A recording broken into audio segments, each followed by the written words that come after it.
I think we all know. What's up. Ladies and gentlemen, boys, girls, and MBs, it brings me great pleasure to tell you that the Department of Homeland Security Secretary, the dog murderer herself, Kristi Noem, has been fired. Smoking on that Kristi Noem pack, ladies and gentlemen, the dog killer herself, blasting on all of our televisions in every airport, in every mode of travel. Botox Barbie, Kristi Noem, is out of the picture in what I suspect is the first of many firings and resignations and numerous other points of controversy that will inevitably follow as the first major role player in the Burger Reich Gestapo Brigade is taken out for one reason or another. But President Trump has fired his embattled Homeland Security Secretary Kristi Noem on Thursday and announced plans to replace her with Senator Markwayne Mullin of Oklahoma. This comes after Kristi Noem was grilled by Republican lawmakers this week at congressional hearings on a variety of topics, including her knowledge of a lucrative advertising contract. Mr. Trump announced the change on social media along with a new and previously non-existent role for Ms. Noem. Special envoy for the Shield of America is putting her on janitorial duty, which he said would be a new security initiative for the Western Hemisphere. Some good news to start off the day, ladies and gentlemen. This is some breaking news to start the day off with. That's what we got. Anyway, we'll go right into it. We'll go right into live news coverage from CNN. And they do understand. And I'll blast off and we'll keep it going as I eat my breakfast. To be true to the name of the cabinet and the name of the department, which is Homeland Security. Do you think so? No, I agree. As I said, it's a gigantic department, 22 different components. A senior leader only has so much bandwidth to focus on different things, and they're just going to have to change some of the emphasis from immigration to counterterrorism, anti-terrorism, and I think they have to listen to the careers who are still there. They pushed many of them out. Others have quit because they disagreed, with the human rights aspects of the immigration policies that are going on. But it's time to get back to first principles. Markwayne Mullin is a real piece of shit, by the way. Just so you understand, like, such an it's not important going piece to of get the better. story is Kristi It's Noem still has going to been be pushed fucking out at unbearable. DHS, soon to be operational, and Markwayne Mullin we're expecting to be coming in. Thank you, Dana. Thank you, Kevin, to both of you for the conversation. Thank you. We're staying on this breaking news. We'll be right back after a quick break. Standoff, the FBI, power and paranoia. God damn it. I thought I could at least get a couple bites and fuck. Markwayne Mullin is also a ginormous dipshit. He once famously challenged Teamster leader Sean O'Brien physically to a fight. Let's take a look at that. Last time, him and I kind of had a back and forth. Appreciate your demeanor today. It's quite different. But after you left here, you got pretty excited about it. In fact, you tweeted at me 1, 2, 3, 4, 5 times. And let me read what the last one said. It said, greedy CEO who pretends like he's self-made. Sir, I wish you was in the truck with me when I was building my plumbing company myself. And my wife was running the office because I sure remember working pretty hard and long hours. Pretends like he's self-made. What a clown. Fraud. Always has been, always will. Quit the tough guy act in these Senate hearings. You know where to find me. Any place, anytime, cowboy. That's crazy. You just Sir, this is a time, this is a place. Meat. You want to run your mouth? We can be two consenting adults. We can finish it here. Okay, that's fine. Perfect. You want to do it now? I'd love to do it right now. Well, stand your butt up then. You stand your butt up. Oh, hold on. Big guy. Oh, stop it. Is that your solution every poll? No, sit down. Sorry, you're a clown. Sit down. Okay. You know, you're a United States Senator. Sit down. Active. Oh, okay. Sit down, please. All right. Can I respond? Mr. Hold it. That's the guy. We are coming on the air with more breaking news. President Trump posting on his Truth Social platform that he has fired Homeland Security Secretary Kristi Noem and that he will nominate Oklahoma Senator Markwayne Mullin to become the next DHS secretary. The president writing, quote, I am pleased to announce that the highly respected United States Senator from the great state of Oklahoma, Markwayne Mullin, will become the United States Secretary of Homeland Security effective March 31st. Literally not highly respected. 2026. I want to bring in Chief White House Correspondent Peter Alexander. Peter, when I spoke with the president just a few weeks ago, he still had a lot of confidence in Homeland Security Secretary Kristi Noem, pointing to the border, but something has changed over the last few weeks. And what was it? Well, it's interesting, Tom, you make that point. So this news, I think you can say, is stunning, but it's not surprising. We know the president has grown increasingly frustrated by Kristi Noem's performance as the Department of Homeland Security secretary, most notably after a series of events that took place over the course of the last several days where she was testifying before Congress. She had been asked a series of questions specifically about the role she played in approving contracts, and notably one, a $220 million ad campaign that was used to encourage immigrants to this country to self-deport. The senator from Louisiana, John Kennedy, said on that issue the president was, in his words, quote, pissed. During the course of the questioning, Noem told Kennedy that the president knew about her decision to approve the ad campaign contracts. You can imagine that did not sit well with the White House, certainly with the president as well. And so that appears to have been the tipping point in It's this so moment. funny There that had only previously Trump been some frustration by the and, president as it related Trump's to Noem for her closest, handling preordained of the allies get to do operations, the deals immigration like this. enforcement operations that had taken place in She Minnesota. thought- So what basically, happened? she thought she could get away with some shady financial deals, and Trump was like, "Bitch, I'm the only one who gets to do that." And maybe my best friend is not you, dog killer.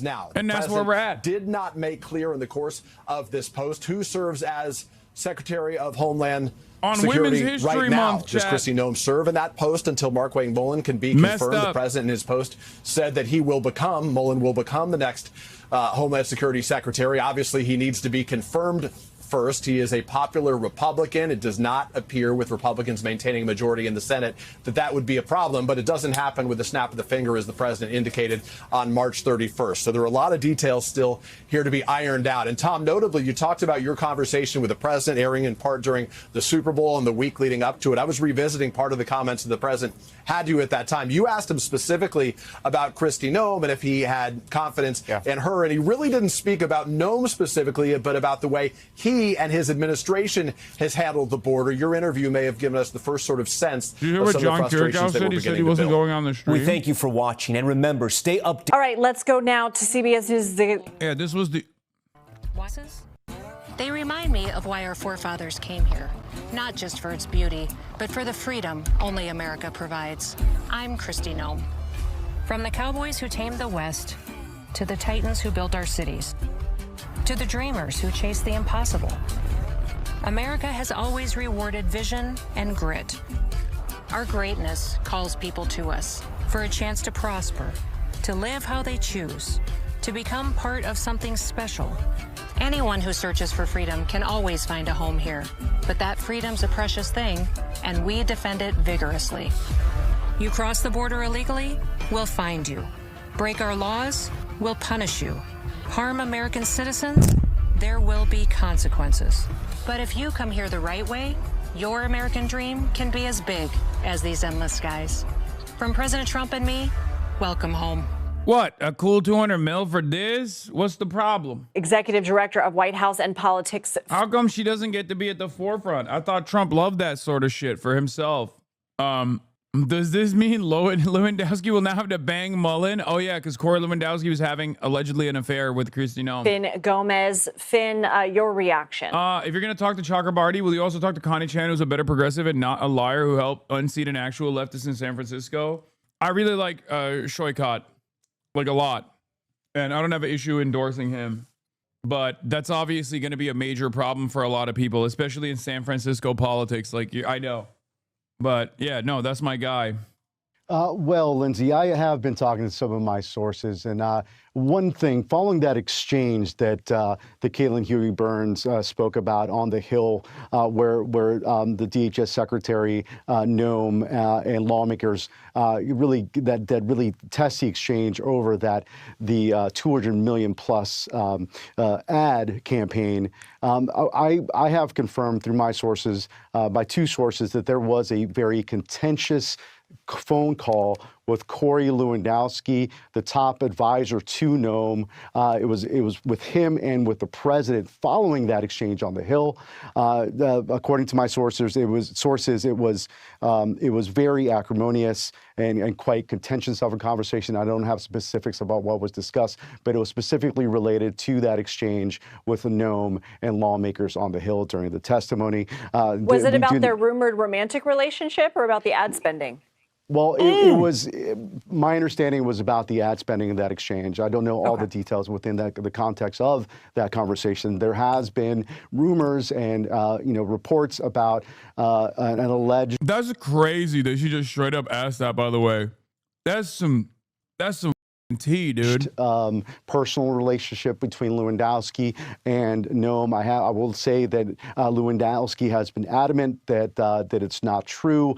In fact, Noem herself said during multiple questions about that during her testimony that it was she referred to it as like tabloid garbage or something to that extent. So they have denied, at least Lewandowski has denied that straight out. But it's something that has persisted for a couple years. And we have been hearing, and it's been part of the chatter within Washington. I have not confirmed that, and I can just go off what has been reported and and their denials, of course. But we do know there was quite a fiery exchange between the president and Lewandowski. Lewandowski, of course, goes back with the president back to 2015, where he was the co-campaign manager during the 2016 presidential cycle, in that successful bid by the president to win in his presidential campaign in that presidential cycle with Lewandowski and David Bossie at the helm. Lindsay? Is it your understanding, though, that Lewandowski is still in his position at DHS? That's a good question. I have reached out to Lewandowski. I have not heard back yet on that. But, however, we do know that they do have at very least a very strong professional relationship. Obviously, he's her. That's crazy that they fired his side piece and then they're gonna they're gonna f him over too. That's crazy. Or her top advisor by all accounts, and because of that, they're really tied. So I don't, bad day for Corey Lewandowski. It's an assumption here. I can't confirm it. Dude, what the f is wrong with her face? But the assumption is because of that relationship, that it's unlikely that he would remain if she as she now goes. So I really doubt that that Senator Mullen would continue to keep him on as well. Yeah. No, Markway Mullen is going to keep him on. So Corey Lewandowski can be the top advisor to Markway Mullen, as in top Markway Mullen the way that he was Kristi Noem. Senator Mullen is really interesting. I know that Kaylin Huey Burns spoke about him, but he's someone from, as been reported, he's a junior senator from Oklahoma. He's a former plumbing company owner. He's also someone who has a very hardline perspective on immigration, a very close ally to the president and to the White House. By the way, and this is a blast off meme. Interestingly enough, he's a member of the Cherokee Nation, one of the few Native Americans serving in Congress. Lindsay? For those of us who remember the first Trump administration, this is a bit reminiscent. We have not seen the kind of turnover in the second administration that we saw with the first administration. Great point. Really until now, but this is very significant. No, to that point, like I did cover the first all 4 years of the first Trump administration, and there was a lot of this sort of upheaval that you saw then. A lot, 6 months, and they would change the chief of staff. Reince Priebus famously is the first defenestrated crack in the dam. This is the first crack in the dam in many respects. In the past, if you remember, Trump 1 was riddled with controversy. There was a massive revolving door. Day in and day out, there were a lot of competent people, and then there were a lot of incompetent people. But because Donald Trump wanted the competent people to demonstrate loyalty and the incompetent people to also demonstrate loyalty or to do things in a competent manner, there were people that were consistently getting fired and replaced, right? You had the loyal freaks that just could not do the job because they were stupid. And then you had the actual competent people who were managing the situation to the best of their ability. They were evil, make no mistake. They were still Republican, but there was a level of evil that they were willing to entertain without breaking the entire system. Trump 2 is different. Trump 2 did not have the same controversies, or rather, they did have a lot of controversy, but Trump just kind of bouldered through it because ultimately there was maximum loyalty. The closest we arrived at as far as the girlies fighting was Elon Musk versus Donald Trump. That was actually a huge ordeal. As we all know, Elon Musk ended up being like, Donald Trump is literally a pedophile in the Epstein files, and that's the reason why you will never see what's in them, which, I mean, now we know, right? So So obviously there were things like that, but it wasn't that significant. It's like Doge was just simply an appointment. It was supposed to not be for a very long time, right? Whereas this has a different energy to it. This is different. This is like an actual very significant position in the admin, the head of the Department of Homeland Security, who is no longer going to be the head of the DHS. So they hate you but love her even though she killed her dog. Yeah, I know, of course. All those people that are like, you're a dog abuser, know that I don't abuse my dog, but they actually do love a dog abuser. Her name is Kristi Noem. Well, now they can also say they don't fuck with her either, because now that Trump actually, cut her out, then all the MAGA cult can say, oh, we don't like it either. Is Mark Wayne worse? Yes. Yes, I would say Mark Wayne Mullen is worse. Maybe a little bit more competent than Kristi Noem, but like just as loyal. So, they're all demonic. They're all gonna do the same awful shit no matter what.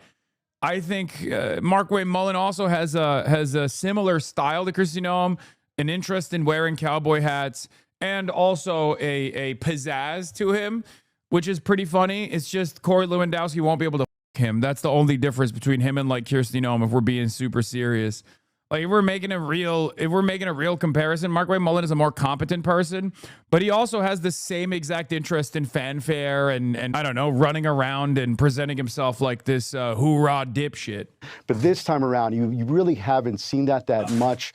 Of course, we saw that with Waltz, of course, the former NSC head of the NSC National Security Council, who's now, of course, representing the United States at the United Nations. He was President Trump's pick for that. But that really you haven't seen. That was not a cabinet level position. But with Noem, this is the first major move by the president. Really, we had been hearing. I had been speaking to senior White House officials this year that there was some there had been this growing sense within the White House that Noem was becoming more of a problem, at least optically and externally, for the president as he tried to implement his hardline immigration policy that he campaigned on, and it was becoming more of a distraction. Well, she get canned. They needed to cut something. They needed to trim some dead weight, because like the admin is deeply unpopular. Trump recognizes that. He doesn't like that. The DHS was also deeply unpopular, and that's like supposed to be his strong.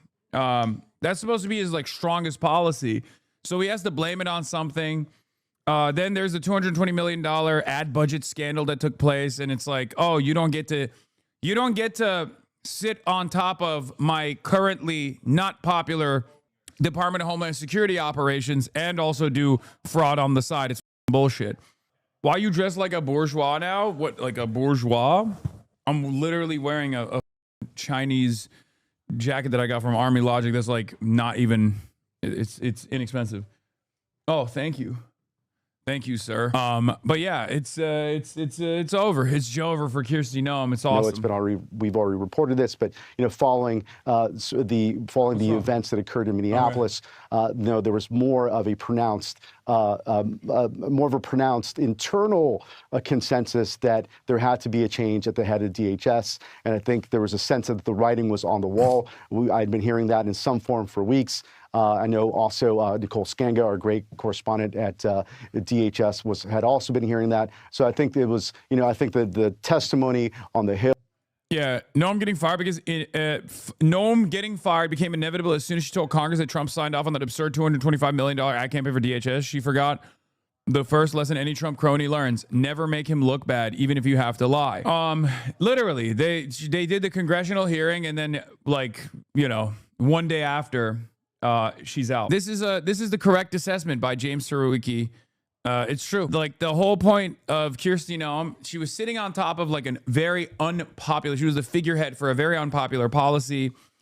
She came out and said like Renee Good was a terrorist. She came out and said Alex Peretti was a terrorist. Like obviously there was a lot of backlash for that kind of insanity.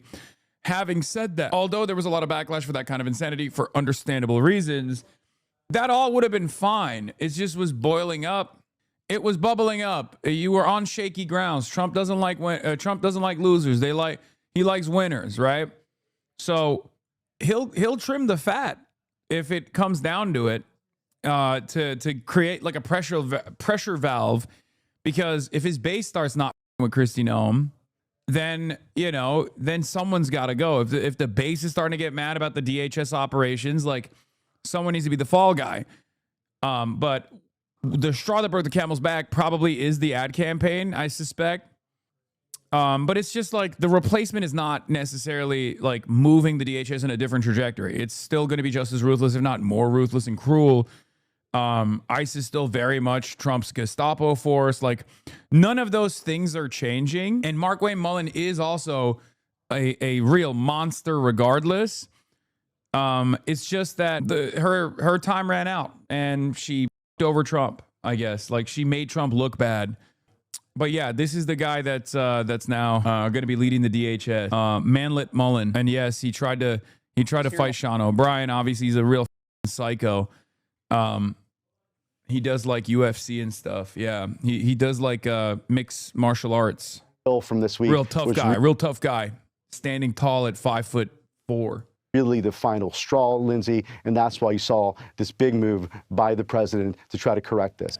We are coming on the air with breaking news right now. Our exclusive interview with Iran's foreign minister, who joined us from Toronto. Okay, we'll do the Iran stuff in a second. I still got more in the tank for Markwayne Mullin.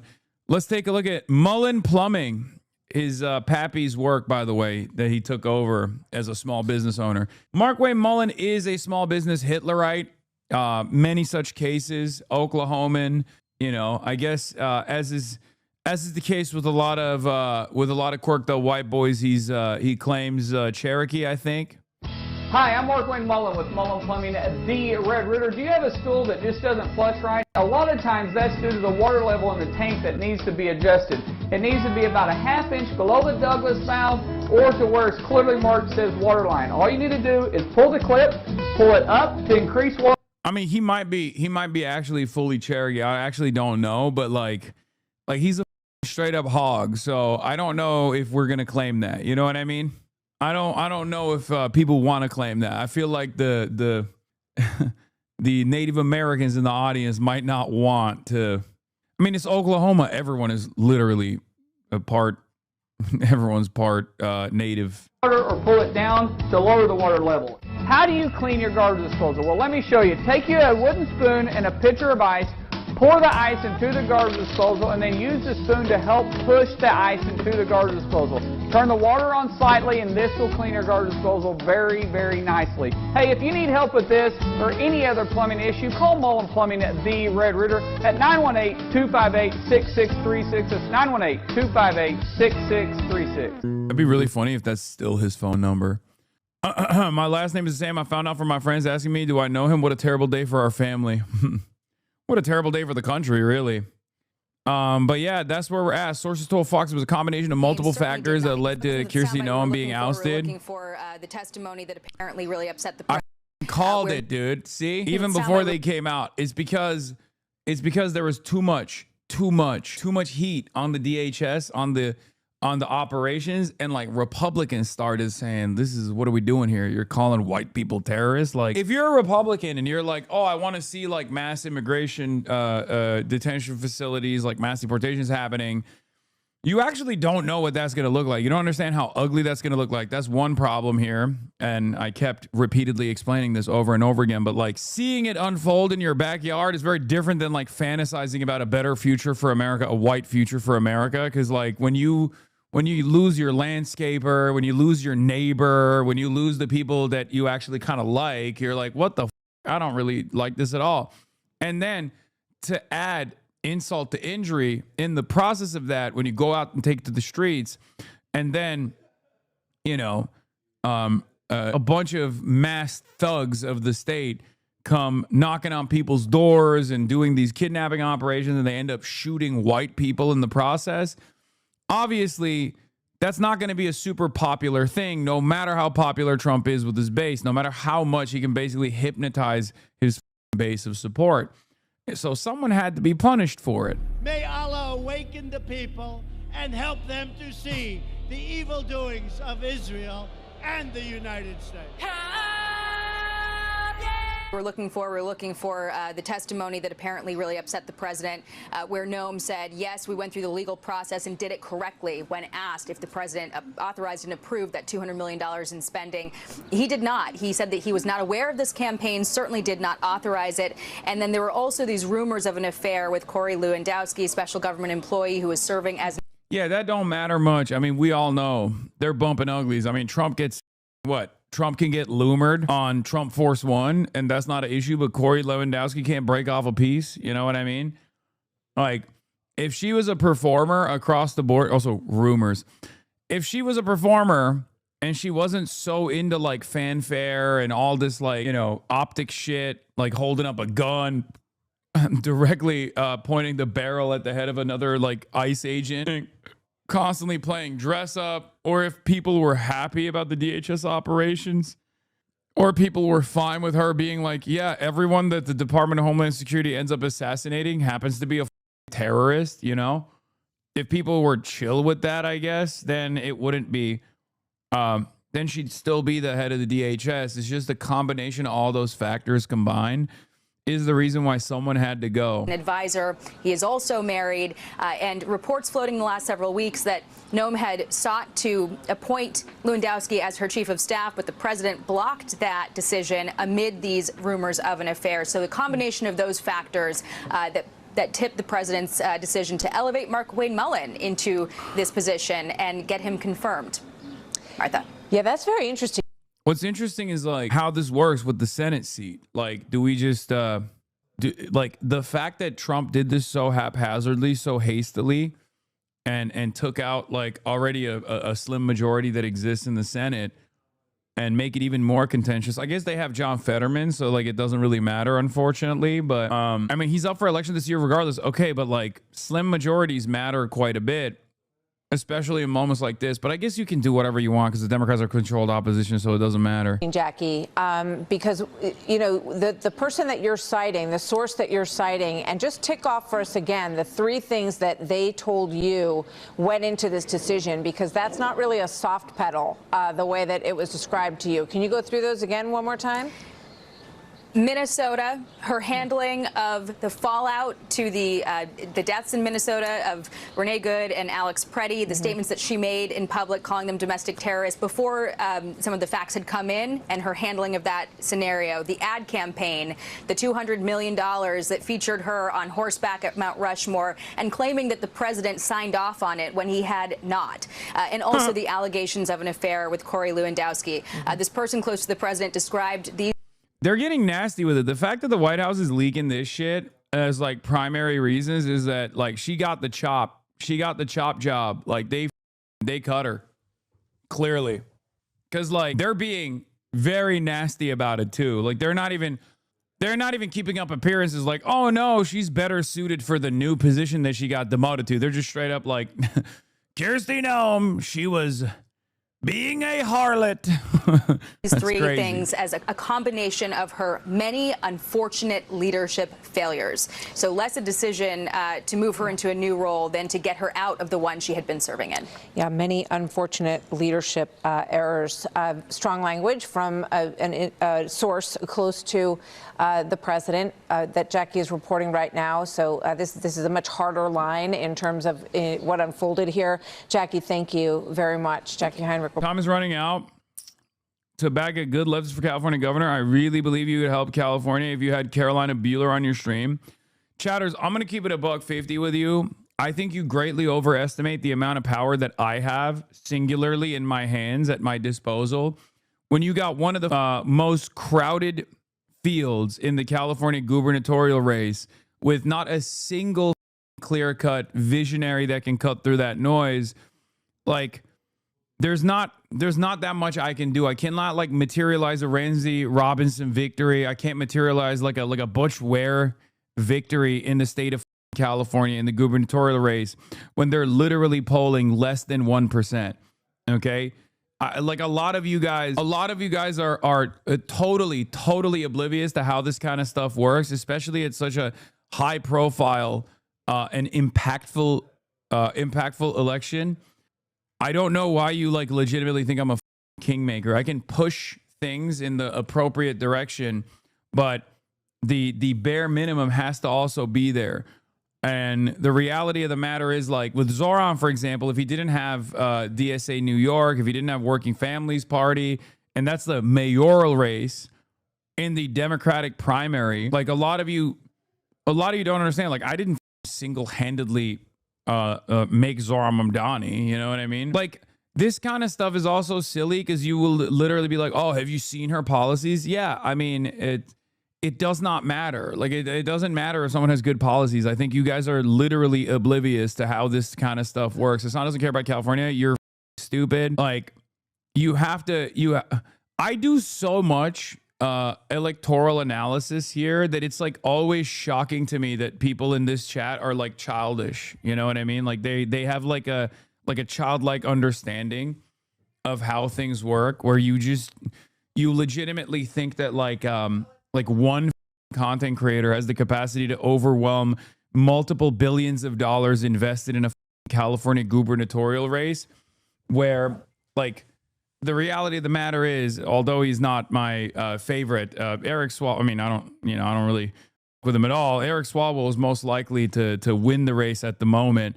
And there hasn't been like a clear cut. There hasn't been clearly like someone who could be the vehicle, the agent of change that people can like unite behind. Does that make sense? I think optimism gets confused for childishness. No, they just like, I see that a lot. Like I don't have a, bro, it's because you're literally talking to people new to electoral politics. I think so too. Like you guys hear someone say all the right words and you start thinking like, oh my God, like this is it. Like why can't other people understand it? You do realize like Nita Allam is a great example of this. Like someone can have the best possible policies and still not make it across the finish line because there's a lot of ad spend, because there's a lot of politicking happening behind closed doors. Like, for example, the fact that AOC did not endorse anybody. Why didn't she do that? Why did the Congressional Progressive Caucus endorse Valerie Foushee, even though she's awful? Well, the reason is because the Democratic Party in the House of Representatives has a policy to push for incumbents no matter what, right? A lot of that stuff plays a role. A lot of you are completely oblivious to how unions work in the background and how like how the relationship with unions and like corporate Democrats exist, and you're like confused. Meanwhile, those endorsements do actually matter quite a bit, unless someone has like a real well-established existing relationship with the rank and file. If the union leadership says this is our guy, a lot of people don't think twice about it. They're like, well, we're voting for one D over the other. Who cares, right? And but you push for Ray for LA, but she's way behind too. I know. Exactly. When also push is different than interviewing. Okay. So in any case, also California is a jungle primary. If this poll holds, then we can be stuck with 2 Republicans on the ticket and 1 is a Brit. Yeah. I mean, that's not going to be an issue by the time this race materializes. Like there will be people will unite around one person, I suspect.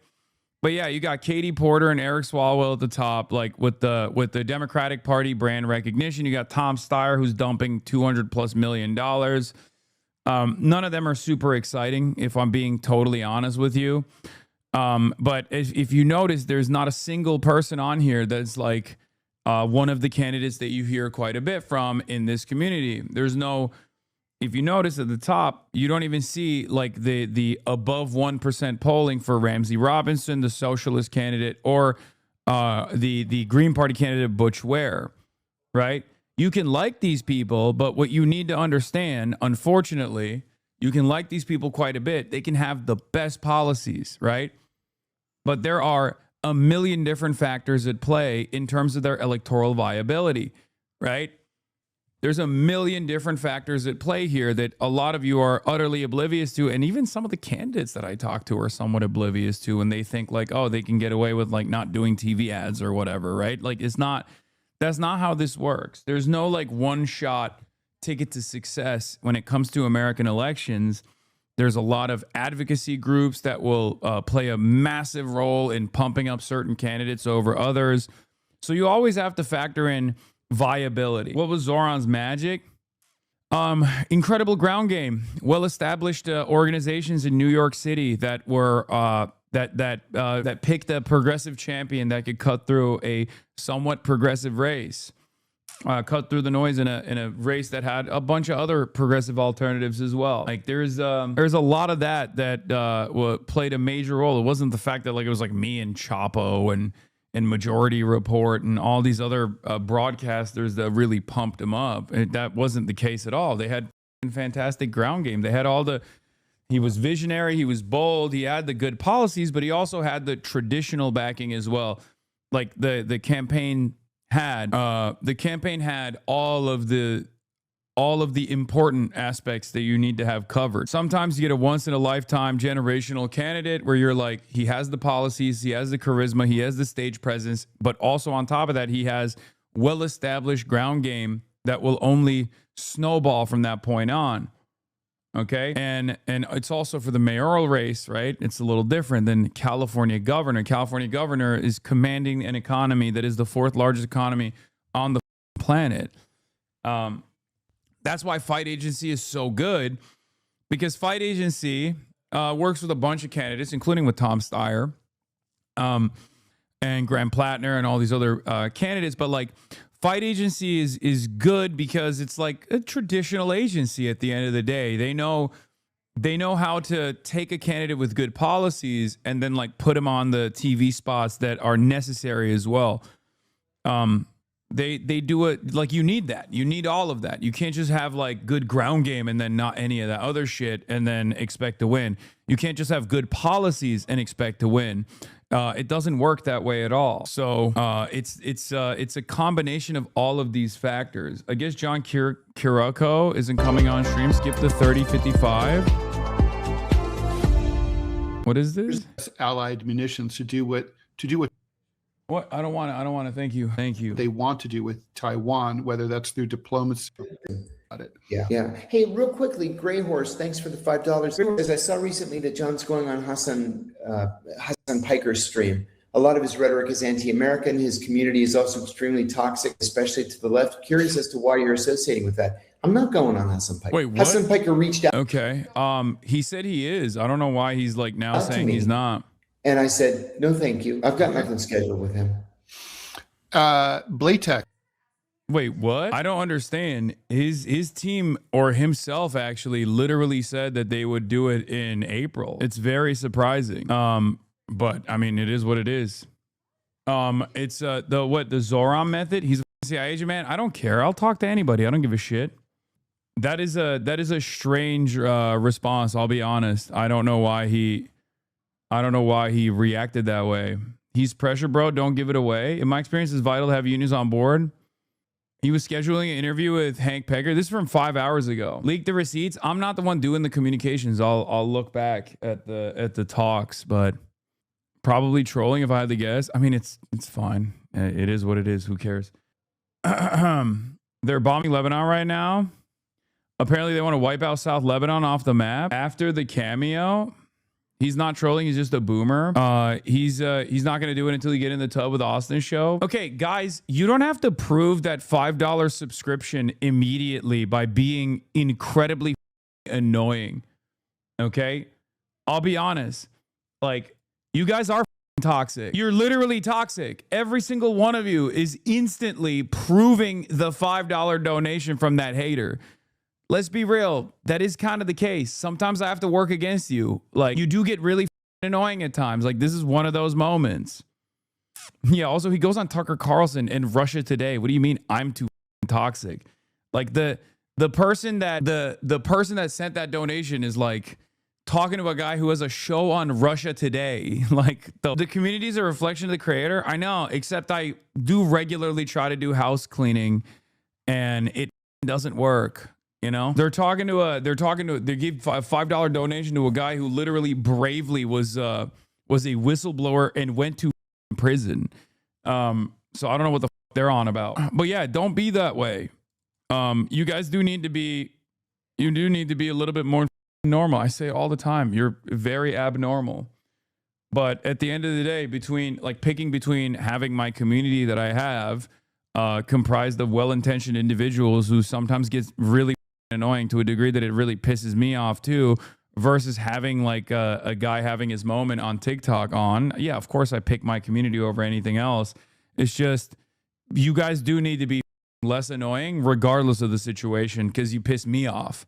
And that's unacceptable. I don't give a about like not having John Kiriakou on, but I do give a about making sure that my community is not unimaginably annoying. You know what? You okay? See, that's what I mean. All right. Before we get to Iran, Trump is also falling apart. Apparently, where's that John Carl tweet that you wanted to send me? Yes, of course I saw this tweet that I also retweeted. In a lengthy conversation just now, President Trump hit back at Tucker Carlson, who called the Iran war absolutely disgusting and evil. Tucker has lost his way, Trump told me, according to Jonathan Karl of ABC News, chief Washington correspondent. He's not MAGA. I knew a long time ago he's not MAGA. MAGA is saving our country. MAGA is making our country great again. MAGA is America first.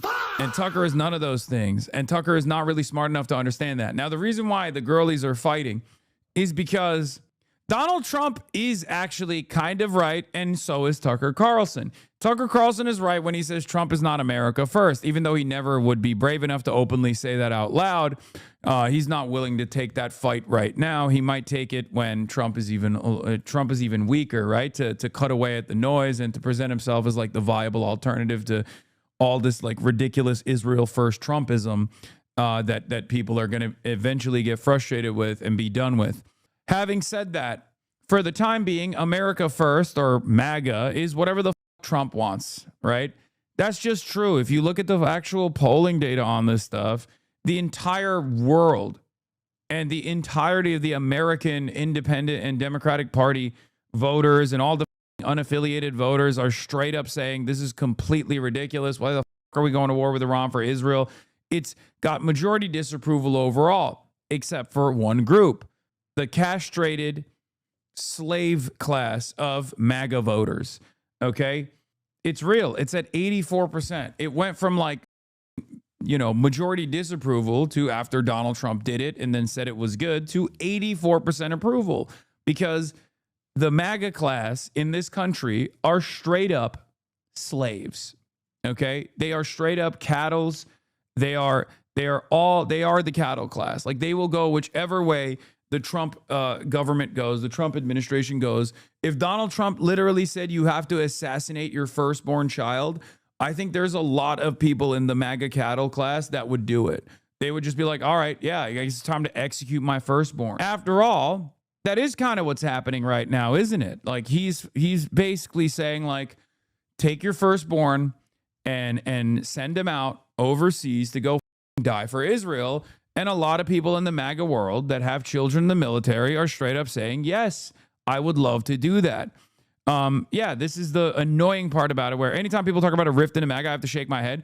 The only time where there's been an issue of salience in the MAGA rift that caused the real rift in MAGA is Epstein. There's there was a little bit of rift on the Iran stuff, but Donald Trump came out and was like, no, this is good. I love Israel. Shut the fuck up. And you should die for Israel. And everyone was like, never mind. I forgot. We're American patriots and we die for Israel. That's just kind of what we do. And very quickly, the approval for the Republican side shot up. Now, it's not enough, especially as the base is withering, but anytime people talk about a rift in MAGA, I have to shake my head. Over 60% of MAGA people love war with Iran. Over 80% of MAGA people love war with Iran. Still say Israel's doing amazing in Gaza. Say the economy is amazing. A majority even say they approve his handling of the Epstein files as total servility.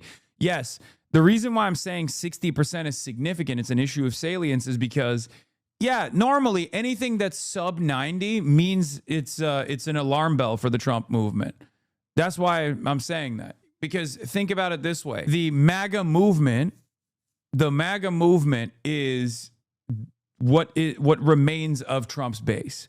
Everyone else is left. It's basically us versus them.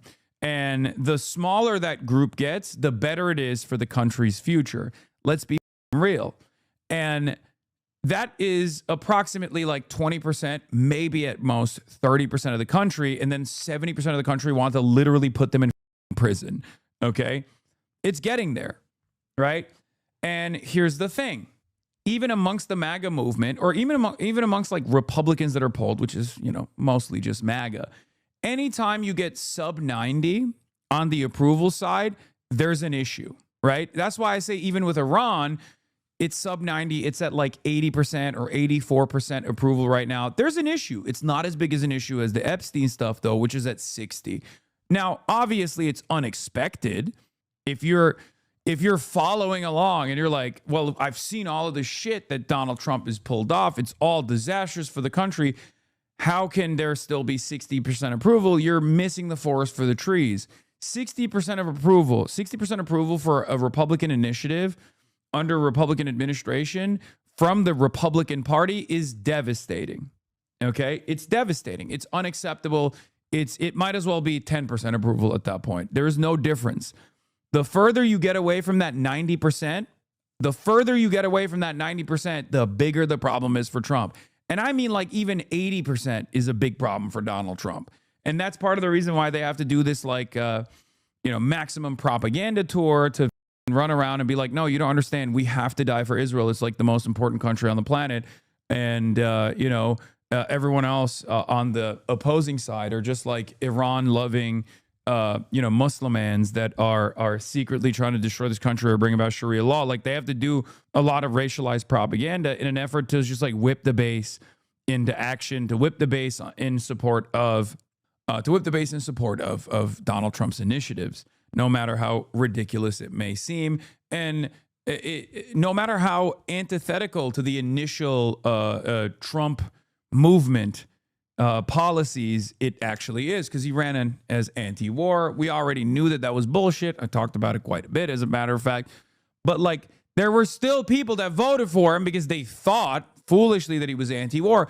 Now, the expectation in a rational society is those people turn around and go, wait a minute, I voted for you so you don't go to war with Iran.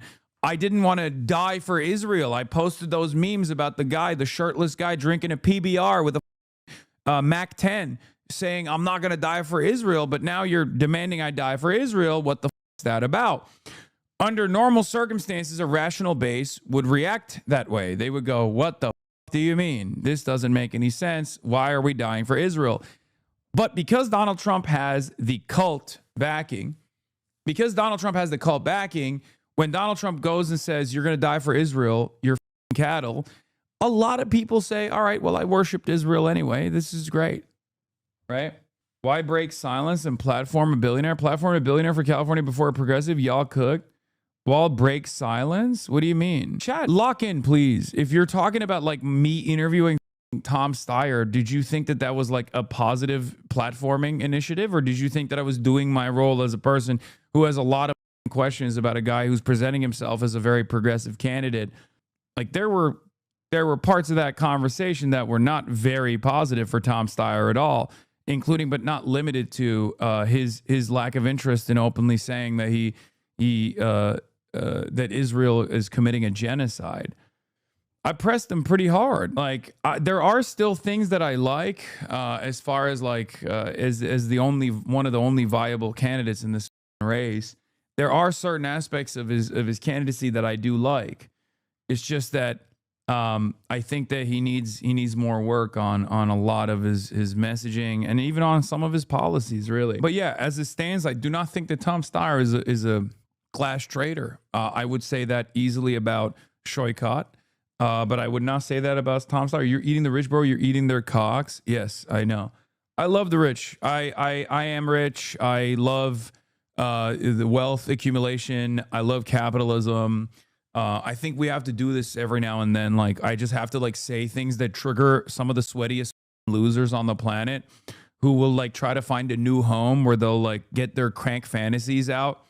Like, if we're talking about elections, like, you got to look at viability. You got to look at the performance. You got to look at the policies. I do all of that shit, and then I try to go through it. But many of you have like a very black and white approach to things, where you're like, why are you platforming a billionaire who ran for president? Like, I'm not platforming a billionaire who ran for president and spent $253 million on his presidential run, and then another $200 million on his gubernatorial run. Like, you guys need to live in the real world for a second.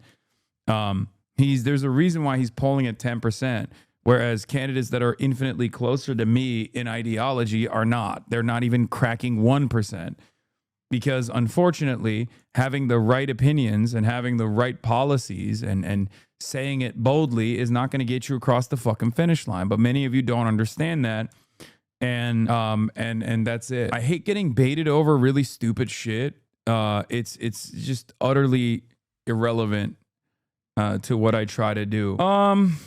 Anyway, given Trump retreated against the Houthis, what do you think the chance of a retreat is now? It's entirely dependent on the performance of the IRGC. If they can keep up the bombing campaigns, if they can actually successfully stop oil tankers brave enough to try to cross the strait, or if they can, like, if the IRGC sunk like an American naval carrier that's trying to insure an oil tanker as it is crossing the Strait of Hormuz, I think Donald Trump would have to recalculate, either go up the escalation ladder and deploy nukes, or eventually try to back away from it all and you know, come to terms with whoever the fuck's running Iran from that point on, and then go back to square zero. But that would require cutting Israel out of the equation. And it's going to take a lot. It's going to take a lot of phone calls from the likes of Jamie Dimon and numerous other very powerful capitalists.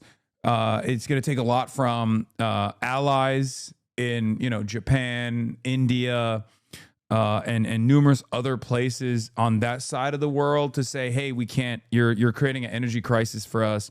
We're going to start having to punish the American economy if you don't come to a close on this thing. That's what it is, really.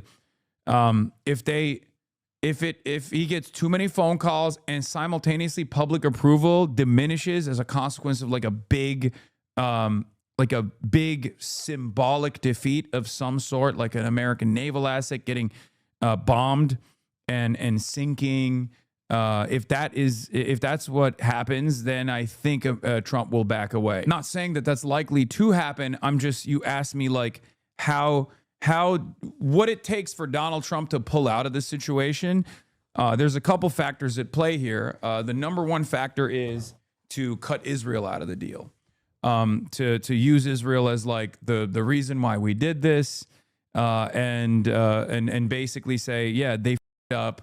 We're gonna reconsider this deal, whatever, and yell at Israel over it and blame Israel for it, basically, because that's what the whole purpose of Israel is, right? Israel is supposed to be this like separate entity from the United States of America, a sovereign country, but an important ally. Like, that's the way it's presented, and there's a reason for that. That way we have, at the end of the day, the nuclear option of plausible deniability. If things get too out of hand, you can just blame Israel, and you can turn around and say, well, Israel's the reason why this happened. Yeah, we're going to reconsider our relationship with Israel. It sounds really unlikely that it would ever get there, especially judging by the current situation. You're like, there's no shot that could ever happen. It's entirely dependent on how bad it gets. How bad it gets for America, how bad it gets for American assets, how bad it gets for the global economy, the energy market, depending on how stressful it is and how many phone conversations that Donald Trump is receiving on the back end. They could make a deal where they say, look, you're gonna have to fall on the sword, Israel. We didn't realize that this was going to be such an extensive operation. Right now, unfortunately, it doesn't seem like that's going to happen. The Democrats are gearing up to fund this war, even though they were so critical of it. They were fake critical of it. Now they're going to say, like, we're going to give money to Israel's defense. Of course, obviously, there's no other way around it. And yeah, ultimately, I worry that this escalates to the other side, all the way up the nuclear ladder of escalation. I mean, who knows? Hopefully not. That's like not very likely as it stands currently. But if things get really bad, I could even see them doing that.